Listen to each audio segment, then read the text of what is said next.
Okay, welcome everyone. We have a few people, or a handful of people I should say, participating via webinar, so thank you. We want to make sure that you can hear us okay. The way we can tell that is if you raise your hand, then that lets us know that you can hear me, and then we'll go ahead and start with the meeting. Awesome, thank you.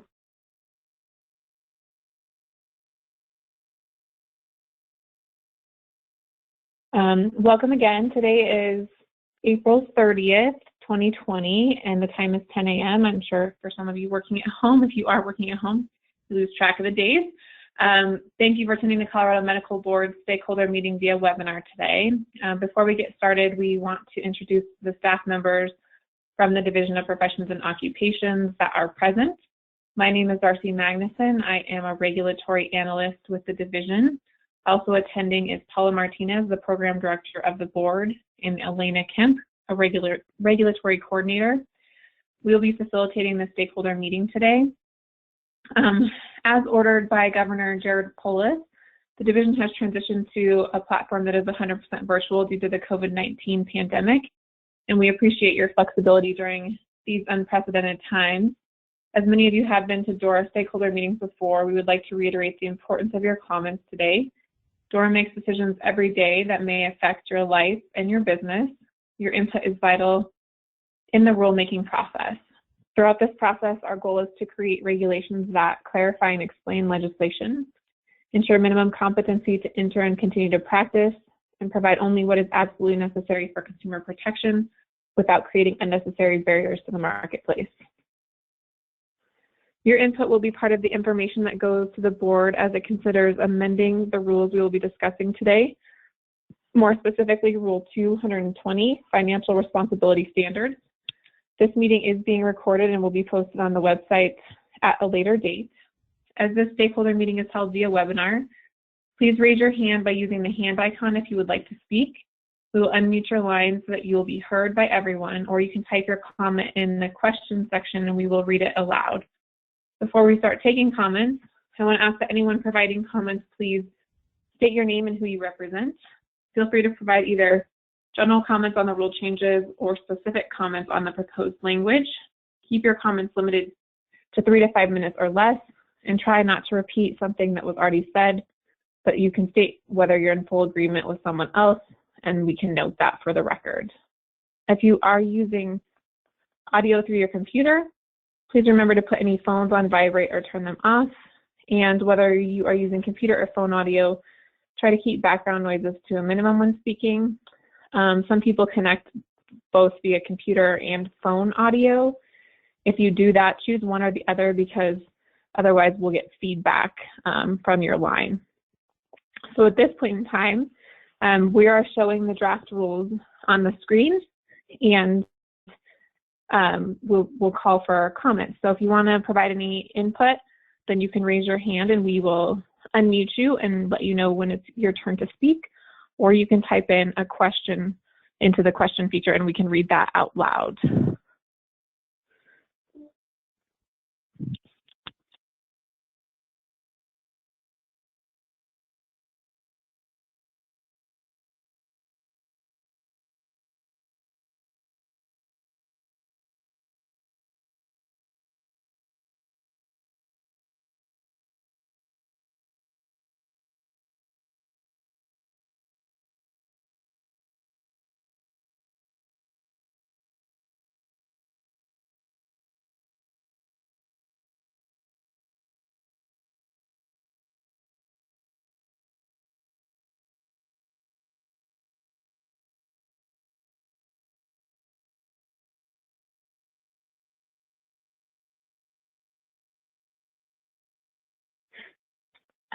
Just in case anyone new has joined us, so at this point in time, it's the opportunity for people to provide input on the proposed rule changes.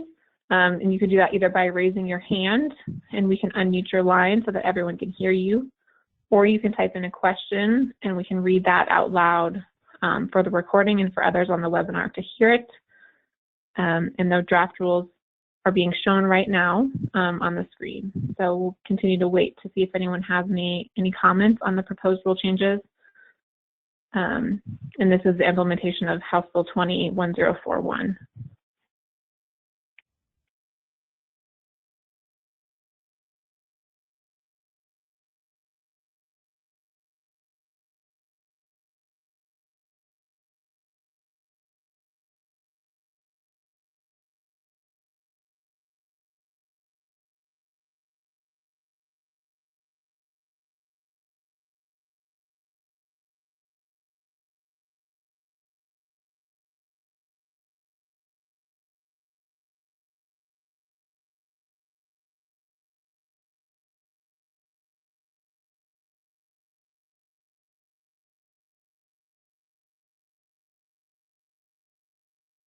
All right, Alan Welchel, I see that your hand is raised.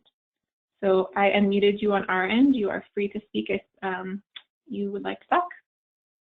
Thank you, and thank you for recognizing me. And I just wanted to, I missed the first part. I just want to make sure that it's okay to comment on the rulemaking at this point. Yes, please. Thank you. So my name is Alan Welchel. I am currently the co-chair of the Governmental Affairs Committee with the Colorado Academy of Physician Assistants. And I first want to just really thank you and the board for the opportunity to provide input concerning the Rule 220 updates being initiated due to the passing of House Bill 20-1041.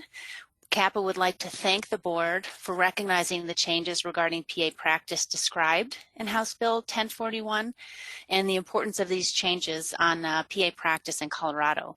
CAPA supports working with the board on maintaining safe medical practice for the people of Colorado and to providing the best physician and PA collaborative team relationship to accomplish this goal. The board has drafted 220 changes reflecting the intent of the statute in the following: extending the requirements that physician assistants with more than 3 years of practice experience maintain professional liability insurance coverage with at least the minimum indemnity amount as statutorily required, and allowing physician assistants statutory exceptions to the minimum commercial professional liability insurance coverage as defined by the board.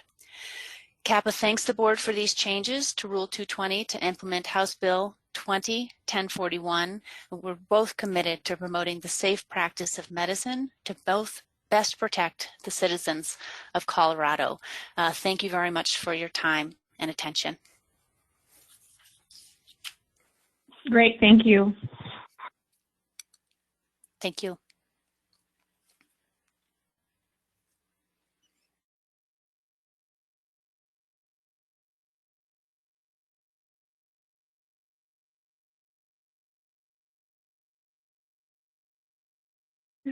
Okay, for anyone else that has joined, this is the comment period of the stakeholder meeting. So if you have any comments regarding the proposed changes that have been drafted and will be presented to the board regarding House Bill 20-1041, now is the opportunity for you to speak, and you can do so by raising your hand and we can unmute you so everyone can hear you, or you can type in a question and we can read that out loud for the record and for people who are attending.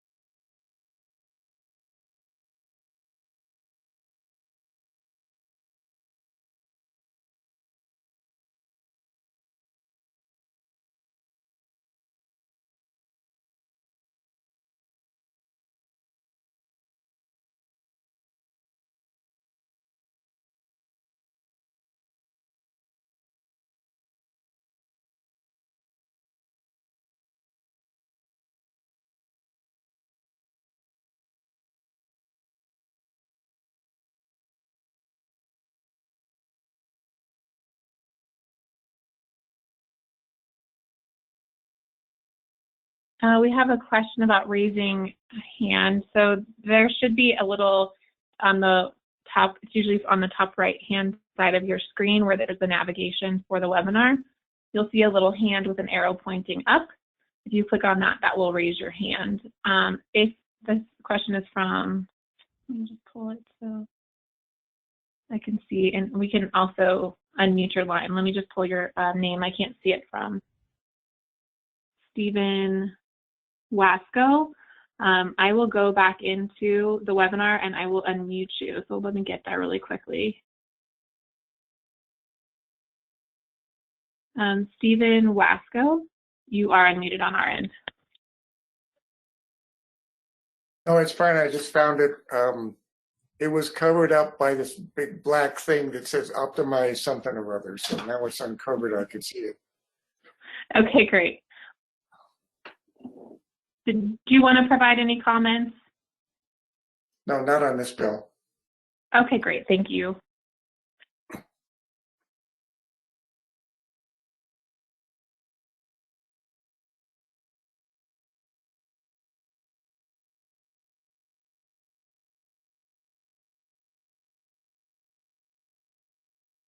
We have a written comment from Jean Martin with COPIC. Has the board had the opportunity to review COPIC's letter regarding shared limits policies for PAs? This doesn't require rulemaking, but is allowed under House Bill 1041. Jean, I don't know what letter you're referring to when it was sent in. If it was sent in response to the notice for today's stakeholder meeting, the board has not had an opportunity to review that yet.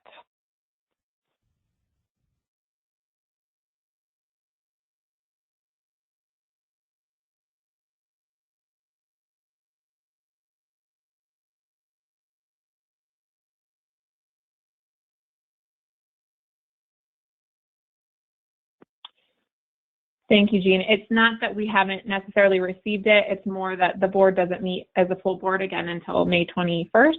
And so all of this information will be provided to the board at that point in time prior to the board's meeting, including the recording of today's stakeholder meeting, so that the board can make an informed decision on the new legislation and the draft changes. So we will get that to the board. It just hasn't been seen yet.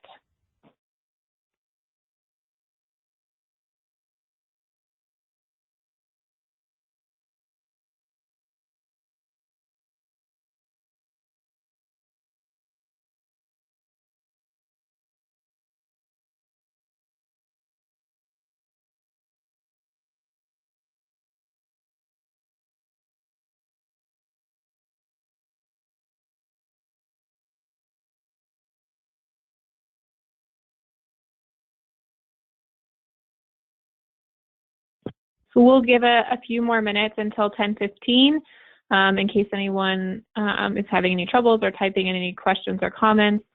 If you want to speak again, raise your hand and we'll unmute you, or you can type in a question and we can read that out loud to the people attending via webinar.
All right, so I'm not seeing any more questions or hands raised, so I will go ahead and proceed with the meeting at this time and the conclusion to the meeting. If anyone else has any final thoughts, feel free to raise a hand, and we want to make sure we hear from you if you wanted to speak. So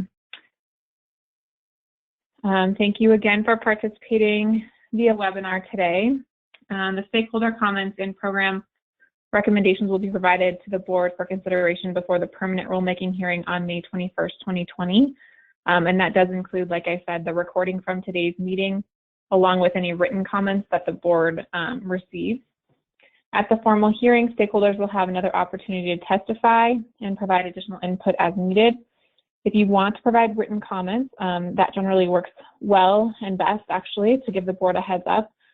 Please send them to the general mailbox at dora_dpo_rulemaking@state.co.us. We will accept written comments up to the date of the hearing. However, to provide the board adequate time for review and consideration, we ask that you submit your comments as soon as possible, but no later than May 14th, 2020. Just check the webinar one more time. It doesn't look like we have any more comments or hands raised, so that will conclude the stakeholder meeting for today, and we're going to go ahead and end the webinar at this time.